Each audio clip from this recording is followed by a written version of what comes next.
With a large connected network of computers, and often many security issues, computer viruses become a larger and larger concern. A virus is a piece of code that is written to do damage to the information or programs on a computer. A virus usually connects itself to another program and changes the function or use of that program to something that is malicious. This could be deleting information, or copying and sending sensitive data to another user, or even taking valuable information hostage. One way that a computer virus can be transmitted is through email. An email virus attacks as an attachment and replicates itself to everyone in your address book. Most major email providers are quick to recognize these and place them in a junk or spam folder, but people should be cautious when opening emails from an address that they do not recognize. Another type of virus is a Trojan horse. This type of virus masks itself as a useful program or app, but has another intent. Trojan horses do not typically replicate automatically, but they can do damage as people assume that it is a legitimate program and are more likely to accept permissions to access many files and hardware from a computer. A third type of virus is a worm.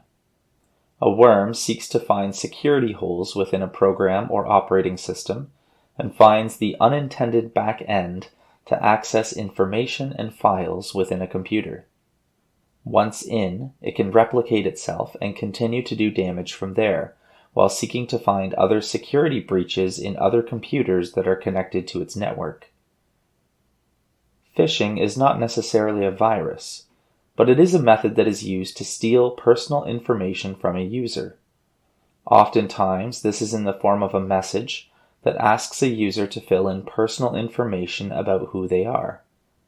This information is then used to access email accounts, social media accounts, or even bank accounts. Ransomware is another term that is being used more regularly. This is when a virus or phishing attack gains control of a person's or an organization's digital information. This information is taken hostage and will not be released to the person or organization until they pay the hackers a fee.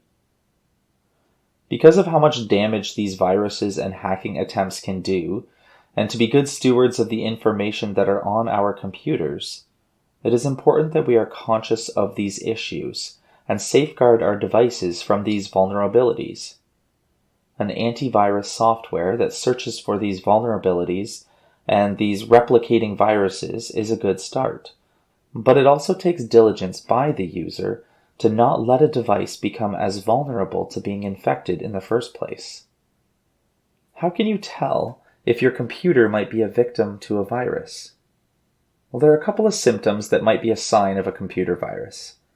If your computer is running exceptionally slow, if programs are acting in unexpected ways, opening or closing automatically, if you are suddenly lacking in storage space, if you are sending out spam messages, if you have any unwanted programs, or even if your operating system is not responding properly or shutting down suddenly, all of these signs might mean a virus. So how can we attempt to prevent a malware attack or virus in the first place? A couple of key tips to help avoid malware attacks in the first place is 1. Having an antivirus or anti-malware software. This should be something that regularly updates its virus definitions to continue to be the frontline defense against a potential virus attack. 2. Run regular virus scans. This could help detect anything that may have gotten through the software and identify it before it does too much damage. And 3. Avoid downloading or clicking on any suspicious programs or links. This is something that could look legitimate, but may be designed to trick the user into downloading the virus themselves. By following these steps, it should help guard against most potential viruses.